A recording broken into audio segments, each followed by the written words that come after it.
Hi everyone, welcome back. So in this video, I'm gonna share with you how to change the avatar or your profile picture on Binance mobile app. So just follow me and follow the steps. It's so easy and simple. So first of all, open your Binance app, then go to the top left and click on the Binance logo. And as you can see here, I have this avatar here. So to change it, all you have to do is click on it, click on this pen here on the right, and just remember, avatar can only be modified one time per 30 days.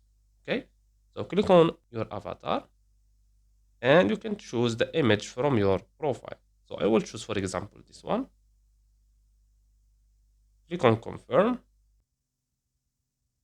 and click on save. Click on continue.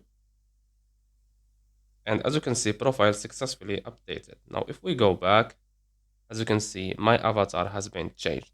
And that's it. So I hope you found this video helpful. Don't forget to give us a like and subscribe. Thanks for watching and see you on the next one.